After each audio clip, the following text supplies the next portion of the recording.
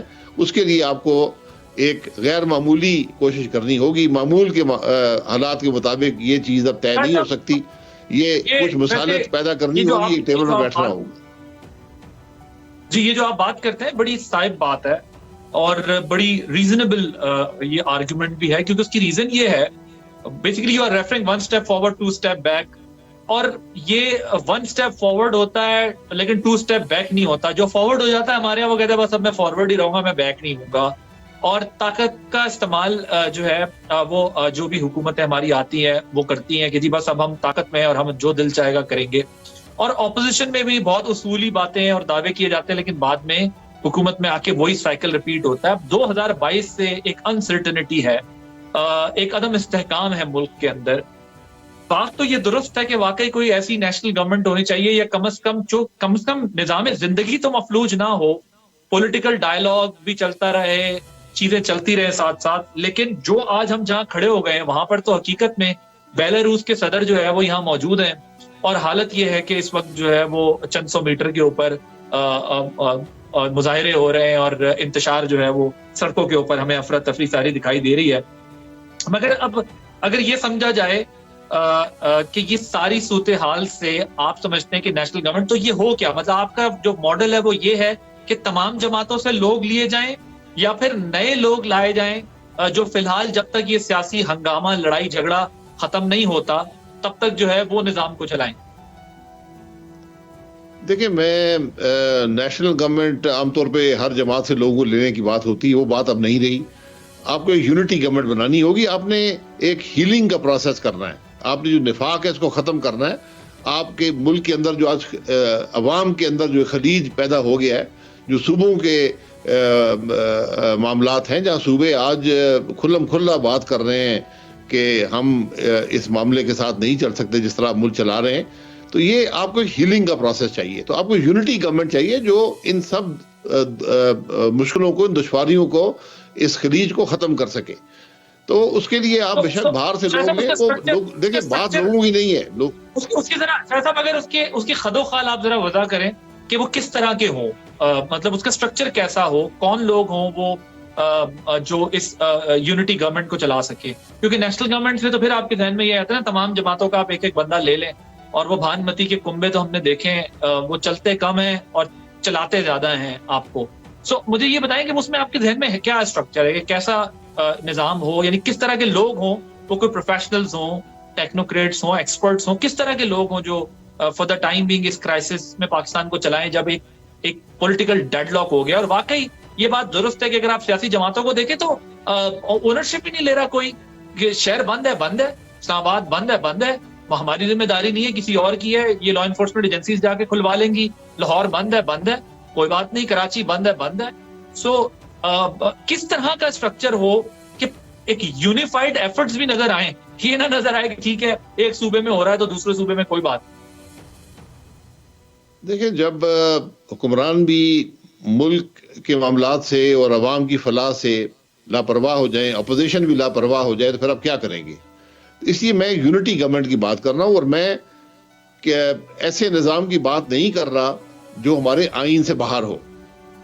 جو بھی حل آپ نے نکالنا ہے وہ آئین کے اندر نکالنا ہے. آپ کو اپنے ملک کو واپس آئین کے نظام پہ لانا ہوگا. ہم اس سے بہت دور چلے گئے. یہ صرف آج کے معاملے کا حل نہیں ہے, آپ کو ملک کے حالات کا مستقل حل ڈھونڈنا ہے, اور وہ آئین کے اندر ہی ہے. اب آپ نے کرنا کیا ہے؟ آپ کو لوگ چاہیے جن کی کریڈیبلٹی ہو, جن کی انٹیگریٹی ہو, اور سارے جماعتیں بیٹھیں, وہ آگے کا ایجنڈا طے کریں کہ ہم نے ملک میں کیا کیا ریفارمز کرنے ہیں. کیونکہ آج آپ کا ملک چل نہیں سکتا ریفارمز کے بغیر. آپ کو بے پناہ اصلاحات ملک کے اندر کرنی ہے, آپ ملک کو آگے لے کر جانا ہے.